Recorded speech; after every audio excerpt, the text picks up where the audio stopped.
Certaines rencontres changent des vies à jamais et d'autres révèlent la vérité cachée à la vue de tous lorsqu'une femme noire âgée est harcelée par des policiers qui ne savent pas qui elle est. Un appel téléphonique renverse le scénario d'une manière que personne n'a vu venir. Que se passe-t-il lorsque la mauvaise personne est poussée trop loin? Avant d'entrer dans cette histoire à couper le souffle, faites-le nous savoir dans les commentaires. Avez-vous déjà été témoin d'un abus de pouvoir? Evelyn Marshall n'avait pas besoin de grand-chose du monde ces jours-ci.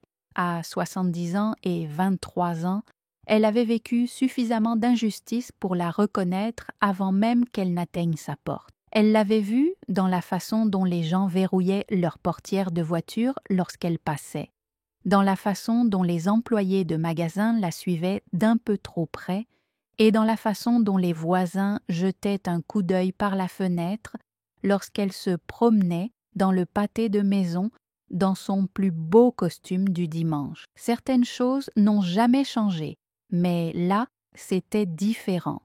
Evelyn venait de terminer ses courses hebdomadaires dans un petit magasin local, l'un des rares commerces qui n'avait pas été englouti par la gentrification. Les sacs en plastique s'enfonçaient dans ses doigts alors qu'elle marchait lentement vers sa voiture. Son dos lui faisait mal après des années de portage des fardeaux qui n'étaient pas les siens à porter. Elle venait de déposer ses sacs dans le coffre quand elle entendit un sifflement bref et sec, le genre qui n'était pas destiné aux animaux ou aux amis, mais au contrôle. « Madame !» Evelyn se tourna, ajustant ses lunettes, ses sourcils se levant alors qu'elle observait la vue de 2 policiers en uniforme s'approchant d'elle. L'un, un grand homme aux épaules larges avec une coupe au bol et des lunettes de soleil miroir qui lui frappèrent les yeux. L'autre, plus petit et plus jeune, une recrue tout en énergie, se balançant sur ses pieds comme s'il ne savait pas pourquoi il l'arrêtait. « Oui ?» demanda-t-elle, sa voix polie mais ferme. « Besoin de voir une pièce d'identité ?» dit le plus grand officier, sa voix portant le poids de quelqu'un qui s'attendait à être obéi sans poser de questions.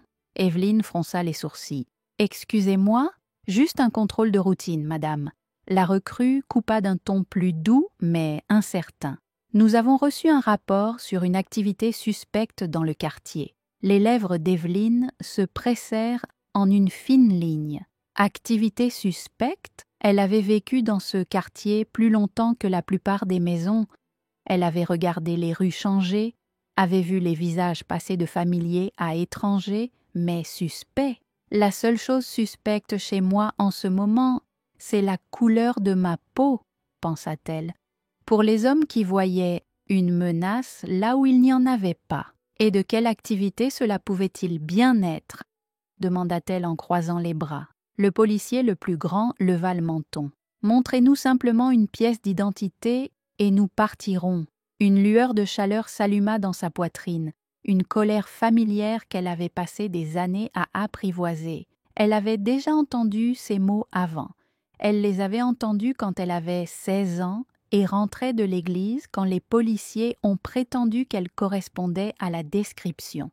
Elle les avait entendus quand elle avait 35 ans et s'était arrêtée pour un feu arrière cassé qui n'était pas cassé. Elle les avait entendus toute sa vie. Evelyn soupira en secouant la tête. « Je ne suis qu'une vieille femme essayant de rentrer chez elle avec mes courses. Vous voyez ma voiture, vous voyez mes sacs. Que pensez-vous exactement que j'ai fait ?» Le policier le plus grand sourit en se penchant légèrement vers elle. « Suivant simplement les procédures, madame. » Les doigts d'Evelyn tremblèrent à ses côtés. « Les procédures pour quoi, madame ? Nous allons avoir besoin de votre coopération et j'ai besoin que vous me disiez quel crime j'ai commis. Qui l'a fait ?» Le policier le plus grand se raidit et, pour la première fois, la recrue avait l'air mal à l'aise. Peut-être commençait-il à réaliser que ce n'était pas du tout une routine. Peut-être se demandait-il pourquoi il harcelait une grand-mère en chemisier à fleurs, les genoux douloureux et l'âme fatiguée. Mais l'officier le plus grand avait déjà pris sa décision. Sa main planait au-dessus de la radio sur son épaule. « Refusez-vous d'obtempérer ?» C'était la menace, l'avertissement tacite que les choses pourraient mal tourner très vite si elle ne jouait pas son rôle. Evelyn prit une lente inspiration. Elle avait survécu à Jim Crow, au mouvement des droits civiques, à la discrimination raciale et à une vie passée à être traitée comme inférieure. Et pourtant, d'une manière ou d'une autre, elle devait encore justifier son droit d'être dans son propre quartier. Elle fouilla dans son sac à main, non pas pour sa carte d'identité, mais pour quelque chose de bien plus puissant, son téléphone. La recrue se tendit en observant ses mouvements, mais elle ne se précipita pas. Elle avait appris depuis longtemps que des mouvements soudains pouvaient coûter la vie à des gens comme elle. Elle parcourut ses contacts, tapa un nom et porta le téléphone à son oreille. L'officier le plus grand fronça les sourcils. « Qui appelez-vous » Même elle ne répondit pas. La ligne sonna une fois, 2 fois, puis une voix aiguë, professionnelle, lente. Un sourire se dessina sur les lèvres d'Evelyn. Elle inclina légèrement la tête, laissant son regard s'attarder sur les officiers juste assez longtemps pour que le doute s'insinue dans leurs expressions. « Bonjour, bébé », dit-elle d'une voix légère et conversationnelle, comme si elle ne se tenait pas au milieu d'un parking d'épicerie, interrogée pour simplement exister. « J'ai l'impression d'avoir un petit problème ici. L'officier le plus grand s'est déplacé, madame. » EVN a levé un doigt pour le faire taire. « Continua-t-elle au téléphone. « 2 officiers m'ont arrêté, m'ont demandé une pièce d'identité sans raison valable. » Une pause s'est produite, puis la voix à l'autre bout du fil s'est accentuée. « Où es-tu » Le sourire narquois de l'officier le plus grand s'est estompé. Il a échangé un regard avec son partenaire. Le visage de la recrue était devenu pâle. Evelyn se tourna pour leur lancer un regard lent et mesuré. « Oh !» Juste à l'extérieur du marché Thompson.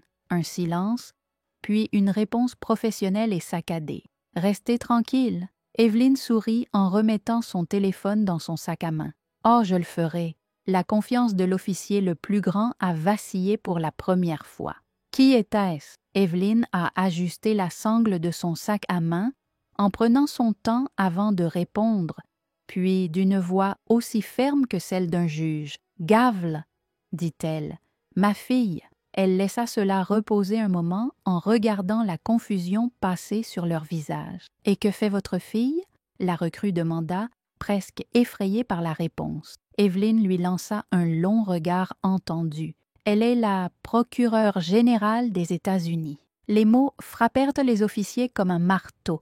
Le plus grand raidit ses lèvres entr'ouvertes légèrement, comme s'il venait de réaliser qu'il était tombé d'une falaise. La recrue déglutit difficilement. Sa gorge tressauta. Evelyn ajusta juste ses lunettes et sourit. « Maintenant, officier, » dit-elle, sa voix froide et contrôlée, « voulez-vous voir ma carte d'identité ou préférez-vous attendre que ma fille arrive ?» Pour la première fois ce jour-là, aucun des officiers n'avait rien à dire. Le silence entre Evelyn et les officiers s'étira inconfortablement. Le grand policier des urgences, dont le visage était gravé dans la pierre quelques instants plus tôt, semblait maintenant calculé. La recrue se déplaça mal à l'aise, ses doigts tremblant à ses côtés, comme s'il n'était pas sûr de devoir rester ferme ou de reculer complètement. Evelyn, d'un autre côté, était parfaitement immobile. Pas peur, pas paniquée, juste regarder. « Madame », le plus grand officier commença à s'éclaircir la gorge. « Nous faisions juste notre travail. » Evelyn haussa un sourcil. « Et quel est ce travail exactement ?» L'officier redressa à nouveau les épaules, comme s'il essayait de récupérer ce que l'autorité venait de lui échapper, en s'assurant que tout était en ordre. Evelyn laissa échapper un petit rire qui n'était pas amusé, mais plein de compréhension, le genre de rire qui disait « J'ai déjà vu ça, je t'ai déjà vu ?» « Eh bien, » dit-elle en ajustant la sangle de son sac à main, « je suppose que nous verrons si tout est en ordre quand ma fille arrivera. » Un muscle se contracta dans la mâchoire du plus grand officier. Les yeux de la recrue se balancèrent, comme s'il voulait trouver une trappe de secours dans le trottoir. Tu n'as pas besoin d'appeler qui que ce soit, dit le plus grand policier, son ton passant d'une autorité dure à quelque chose d'un peu trop forcé, comme s'il essayait d'apaiser une situation dont il venait juste de réaliser qu'elle s'envenimait. Affaiblir, je l'ai déjà fait. Evelyne n'éleva pas la voix, elle n'en avait pas besoin. Le pouvoir de ces mots à lui seul envoya une ondulation dans l'air, faisant se tenir l'officier un peu plus droit, un peu plus incertain. Le plus grand officier se lécha les lèvres. « Madame, regardez, nous n'étions pas... Toi, tu étais... » Evelyne coupa d'une voix calme mais ferme. « Et tu es toujours à quelques mètres. » Une petite foule avait commencé à se rassembler. L'épicerie avait toujours été un endroit où les voisins se croisaient, où les conversations s'éternisaient plus longtemps qu'elles ne le devraient. Mais maintenant, l'énergie était différente. Les gens avaient arrêté de pousser leur chariot. Un homme noir plus âgé en chemise à carreaux se tenait les bras croisés, regardant une jeune mère tenant fermement la main de son enfant, secouant la tête. Un caissier en tablier regardait derrière les portes vitrées. Les officiers l'ont remarqué aussi. La recrue fit un demi-pas en arrière, soudainement hyper consciente du nombre d'yeux qui étaient maintenant fixés sur eux. L'officier plus grand n'était cependant pas prêt à reculer complètement. Pas encore. Il se tourna vers la foule grandissante, leur offrant un sourire serré, presque répété. « Les amis, il n'y a rien à voir ici, s'il vous plaît. Continuez votre journée. » Personne ne bougea. Personne ne parla. Le poids du moment pesait sur eux comme la pression dans l'air avant une tempête. Puis, le bruit d'une voiture approchant rapidement. La berline noire élégante s'est arrêtée si rapidement que c'était presque comme si elle s'était matérialisée de nulle part. Elle s'est arrêtée à quelques mètres de l'endroit où il se tenait. Le bourdonnement du moteur trancha l'attention et, lorsque la porte s'ouvrit, une femme sortit qui commandait la rue sans même essayer. Grande, posée et vêtue d'un costume bleu marine foncé, sa présence engloutissait la scène dans son ensemble. Elle n'avait pas besoin d'élever la voix, n'avait pas besoin d'ajuster sa posture. Au moment où elle ferma la portière de la voiture, elle possédait chaque seconde de ce qui se passait ensuite. Ses yeux perçants du même brun profond que celui d'Evelyne, fixés sur les bureaux sur lesquels l'un d'entre vous posa ses mains. Ma mère, sa voix était de celles qui rendaient les pièces silencieuses, qui faisaient bouger les hommes puissants, mal à l'aise, sur leurs sièges, qui portaient le poids, l'histoire et la promesse que, s'il y avait injustice, il y aurait une réponse. La confiance du plus grand des officiers, déjà fissurée, complètement brisée. Personne ne lui posa les mains, dit-il rapidement en reculant. Sa posture contrastait fortement avec l'autorité qu'il essayait d'exercer il y a quelques instants. « Bien ?»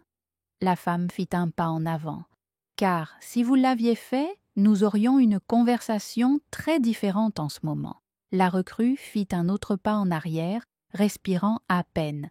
Le plus grand officier, bien qu'il essayât toujours, « Regardez !» il commença.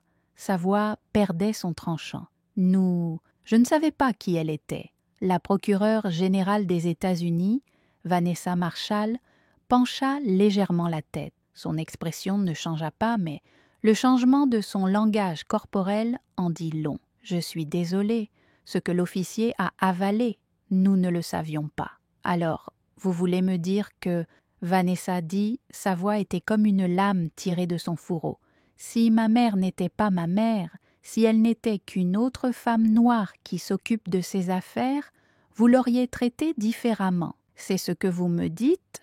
L'officier a ouvert la bouche, l'a fermée. Il n'avait nulle part où aller. Vanessa n'a pas attendu sa réponse. Elle s'est légèrement retournée, scrutant la petite foule de personnes qui regardaient toujours. « Combien d'entre vous connaissent ma mère ?» Elle a demandé, sa voix d'atteindre tout le monde sans effort. Un chœur de voix a répondu presque immédiatement. Elle est ici depuis plus longtemps que quiconque. Elle a enseigné à l'école primaire pendant des décennies. Tout le monde connaît mademoiselle Evelyne. Elle surveillait mes enfants quand je devais travailler tard. Vanessa s'est retournée vers les officiers. Ces gens savaient qui elle était et pourtant, vous ne le saviez pas. Vous avez supposé que vous l'aviez harcelée et maintenant vous voulez l'expliquer. Vous voulez faire comme si c'était juste un malentendu. Aucun des officiers ne dit un mot. Vanessa fit un autre pas plus près. Sa voix se calma juste assez pour les faire se pencher. « Laissez-moi vous dire quelque chose, » elle dit. « J'ai passé toute ma carrière à tenir des hommes comme vous responsables. Je connais chaque loi, chaque politique, chaque échappatoire derrière laquelle vous pensez pouvoir vous cacher. Et si vous pensez une seule seconde que cela se termine par votre départ sans conséquence. » Elle laissa la phrase en suspens là, inachevée, mais elle n'avait pas besoin d'être terminée. La promesse de ce qui allait suivre était suffisante. L'officier le plus grand se redressa comme s'il était sur le point de dire quelque chose, mais Vanessa s'était déjà détournée de lui. Elle fit face à Evelyne maintenant. Son visage s'adoucit comme il ne le faisait que pour sa mère. « Tu vas bien, maman ?»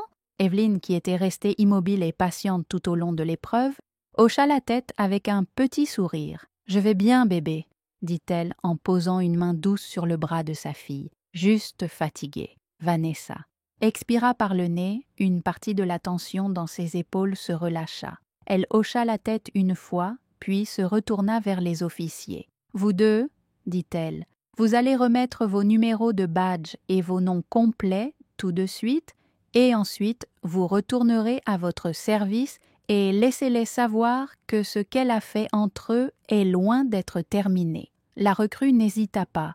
Il sortit un bloc-notes, griffonna ses informations et le tendit à l'officier le plus grand.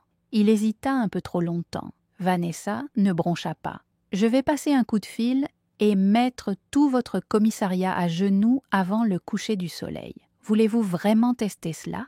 Les lèvres de l'homme se pressèrent en une fine ligne, mais il lui tendit son numéro de badge. Vanessa prit les papiers, les mettant dans sa poche comme s'ils n'étaient rien de plus que des reçus, puis sans un autre regard, elle se tourna vers Evelyne. « Rentrons à la maison, maman. » Et juste comme ça, c'était fini, ou du moins pour l'instant.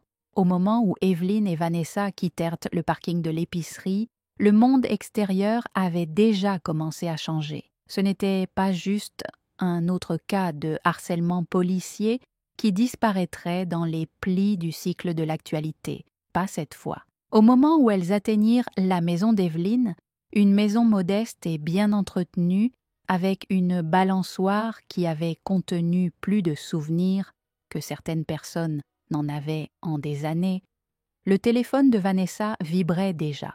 SMS, email, appels non-stop, gens qui connaissaient, gens qui avaient déjà entendu, gens qui voulaient des déclarations. J'ai regardé sa fille naviguer dans tout cela avec cette même présence calme et d'acier qu'elle avait toujours admirée, peu importait qu'elle soit l'un des esprits juridiques les plus puissants du pays. Pour Evelyne, elle était toujours la petite fille qui s'asseyait en tailleur sur le sol, surlignant des passages de livres de droit trop lourds pour ses petites mains. Vanessa a finalement laissé échapper un soupir et a posé son téléphone face contre terre sur la table. « Eh bien, » dit-elle en se frottant les tempes, « j'espère que ces officiers apprécieront les prochaines heures, car ils n'ont aucune idée de ce qui les attend. » Evelyne sirota son thé en regardant attentivement sa fille. Qu'est-ce qui va arriver exactement? Les lèvres de Vanessa se pressèrent en une fine ligne, le genre d'expression qui précède généralement un quorum, le démantèlement d'une affaire entière, la responsabilité. Evelyne expira lentement en posant sa tasse. À quoi ressemble la responsabilité cette fois? Vanessa se pencha en avant, les coudes posés sur la table. Les affaires internes sont déjà sur le coup. Le commissariat est en cours d'examen. Les images de la caméra corporelle seront publiées demain matin. Evelyne secoua la tête avec un sourire triste en la touchant. « Images de la caméra corporelle », elle répéta. « C'est ce qu'il faut maintenant. Preuve ?» La mâchoire de Vanessa se serra. « Ça ne devrait pas. Non. » Abéline était d'accord. « Ça ne devrait pas. » Ils restèrent assis en silence pendant un moment, le poids de l'histoire pesant entre eux. Evelyn avait vécu trop d'épreuves pour être naïve. Elle avait vu des hommes en uniforme avec plus de pouvoir qu'ils ne le méritaient s'éloigner du pire. Elle avait vu des gens protester, supplier, exiger justice, seulement pour se voir présenter des excuses et des malentendus malheureux à la place. Et pourtant, cette fois, elle avait quelque chose qu'elle n'avait jamais eu auparavant. Une fille avec le pouvoir de changer la fin. Le téléphone de Vanessa vibra à nouveau, et cette fois, elle décrocha. Elle eut à peine le temps de dire bonjour avant que la voix à l'autre bout du fil ne se lance dans un baratin frénétique. Evelyn pouvait entendre l'urgence, les mots anxieux et saccadés se déversant de la personne à l'autre bout du fil. Vanessa hocha la tête une fois, 2 fois, puis « M'envoyez la déclaration, je l'approuverai. » Elle raccrocha, prit une inspiration et leva les yeux vers sa mère. C'est déjà partout. De nouvelles stations le couvrent, les réseaux sociaux se déchaînent. Ils appellent ça le profilage des épiceries. Fielding laissa échapper un petit soupir de fatigue, un rire. Ils ont dû lui donner un nom, hein? Ils le font toujours. Dehors, le quartier était calme, mais Evelyn savait que ça ne durerait pas. Elle avait vu les regards dans les yeux des gens au magasin, elle avait senti le changement d'énergie. Ce n'était plus seulement à propos d'elle. Vanessa se tenait debout, en roulant ses épaules en arrière. « Je dois passer quelques appels. Ce n'est pas seulement à propos de ces 2 officiers, c'est plus grand qu'eux. » Evelyn hocha la tête en regardant sa fille entrer dans le salon, déjà en mouvement, déjà en train d'élaborer des stratégies. C'est ce qu'elle a fait. Elle a pris l'injustice et l'a transformée en plan de bataille. Elle a pris les violations et les a transformées en règlements de compte juridiques. Evelyn reprit son thé, mais avant qu'elle ne puisse prendre une gorgée, on frappa à la porte. Elle ne fut pas surprise. Quand elle l'ouvrit, elle rencontra des visages familiers, voisins, amis, des gens qu'elle connaissait depuis des années et certains qu'elle reconnaissait à peine. Mais tous avaient le même regard dans les yeux, colère, détermination. « Mademoiselle Evelyn, » dit M. Green, à 2 maisons plus bas, sa voix rauque avec quelque chose qui n'était pas tout à fait de la rage, mais qui était assez proche. « Nous avons entendu ce qui s'est passé, nous ne laisserons pas passer. » Evelyn soupira en reculant et leur faisant signe d'entrer. Elle savait que ce n'était plus seulement à propos d'elle, ce n'était jamais le cas. En quelques minutes, son salon était plein de conversations superposées, des voix s'élevant et retombant avec une frustration partagée, des questions sur ce qui allait suivre. Devons-nous protester? Exigeons-nous que ces policiers soient renvoyés? Nous ne pouvons pas laisser cela être une autre de ces histoires qui s'estompent. Vanessa réapparut dans le couloir. Sa présence commandait la pièce à la seconde où elle entra. Les conversations s'éteignirent. Tous les yeux se tournèrent vers elle. « Je sais que tout le monde est en colère, » dit-elle d'une voix ferme mais mesurée, « et vous devriez l'être. » Elle regarda autour d'elle dans la pièce, observant les visages, l'inquiétude, l'épuisement. « Ce n'est pas nouveau, » continua-t-elle. « Nous savons tous que ma mère le sait mieux que quiconque. » Evelyn a ressenti le poids des mots de sa fille, la vérité en eux, mais voici ce que nous pouvons faire. Vanessa continua. Nous nous assurons que cela ne disparaisse pas. Nous nous assurons que ces officiers soient tenus responsables et nous exigeons mieux, non seulement pour ma mère, mais pour tous ceux qui n'ont pas de fille. Assis dans le bureau du procureur général des États-Unis, un murmure d'approbation parcourut la pièce. « Nous avons l'attention des médias, » Vanessa a dit. « Nous l'utilisons, nous les laissons raconter l'histoire, mais nous nous assurons que c'est notre histoire. » Evelyn a regardé les gens autour d'elle. Les gens qui s'étaient là sentis impuissants pendant si longtemps ont commencé à se redresser. Une femme près de la porte, quelqu'un qu'Evelyn a reconnu de l'église locale, a pris la parole. « Que pouvons-nous faire ?» Le regard de Vanessa a balayé la pièce. Son esprit était déjà en mouvement à 100 miles à l'heure. Se présenter, parler, partager les images quand elles tombent, Écrire, appeler, faire écouter, l'énergie dans la pièce a changé à nouveau. Plus seulement de la frustration, mais de l'action. Evelyn s'est assise en regardant sa fille prendre le contrôle de la tempête. Elle avait toujours été forte, mais maintenant elle était imparable. Vanessa a pris une profonde inspiration en regardant sa montre. « Je dois retourner à DC d'ici demain matin, mais avant cela, nous nous assurons que les prochaines étapes sont claires. » Evelyn a souri doucement, fière, même à travers l'épuisement. La bataille avait commencé, et pour une fois, la fin ne serait pas écrite par les mêmes mains qui avaient toujours tenu la plume. Le lendemain matin, la ville était réveillée avant le soleil. L'histoire avait explosé pendant la nuit, voyageant des médias sociaux aux nouvelles nationales en un clin d'œil. La vidéo de l'épicerie, enregistrée par un passant qui avait discrètement capturé tout l'échange, était devenue virale.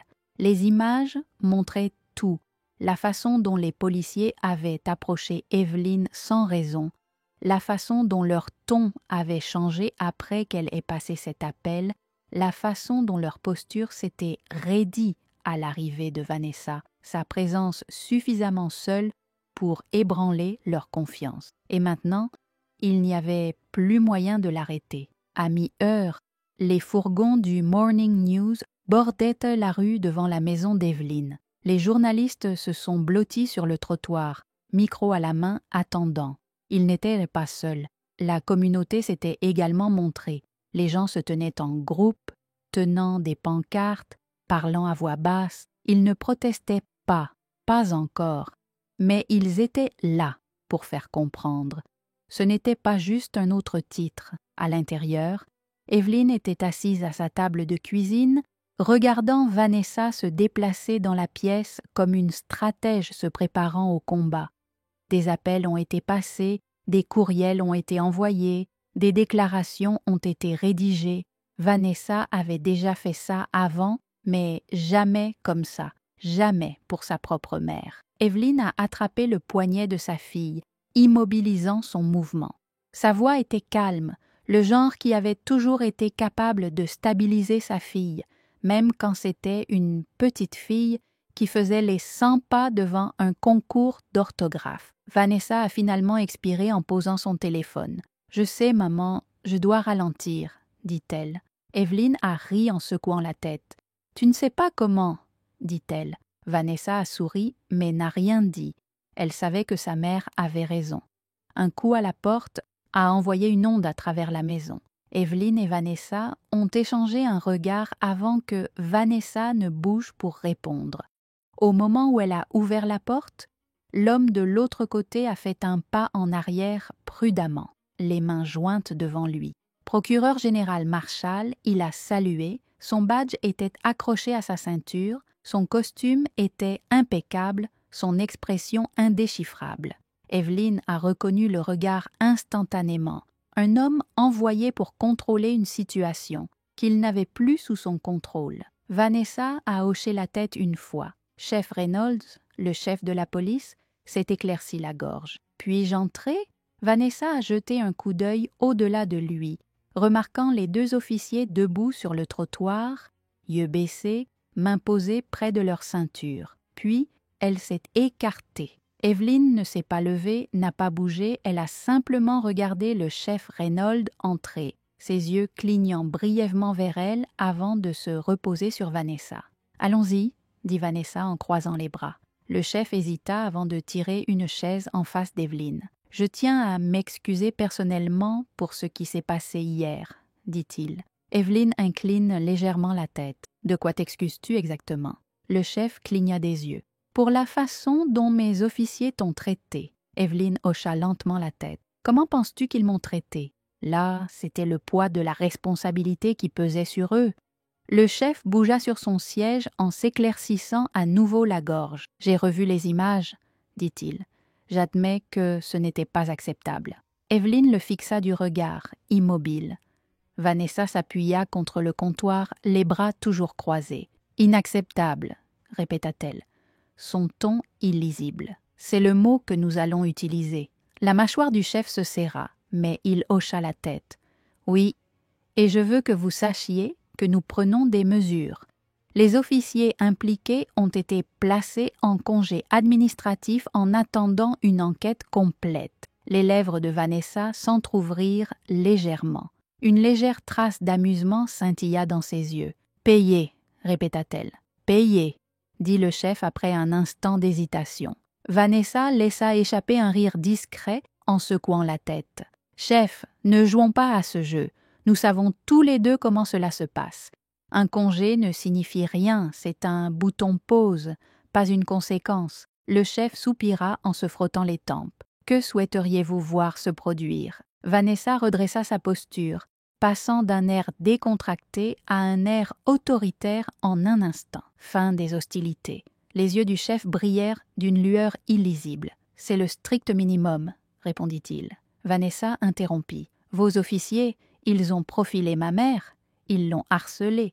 Ils auraient envenimé la situation si elle avait réagi comme tant d'autres. Si elle avait eu peur au lieu d'être calme, nous savons tous les deux que... » Evelyne regarda le chef prendre une lente inspiration tandis que le poids des mots de Vanessa pesait sur sa poitrine. « Je comprends, » dit-il finalement, « et je vais prendre cela au sérieux. » La mâchoire de Vanessa se serra. « Ce n'est pas suffisant. » Le chef croisa son regard alors qu'elle suggérait une déclaration publique, une transparence totale, la diffusion des images de la caméra corporelle non coupée. Je veux que ces officiers répondent de leurs actes. Le chef hocha lentement la tête, comme s'il retournait la demande dans son esprit, puis il expira finalement. « Je peux le faire. » Vanessa n'avait pas l'air soulagée. Et pourtant, les officiers...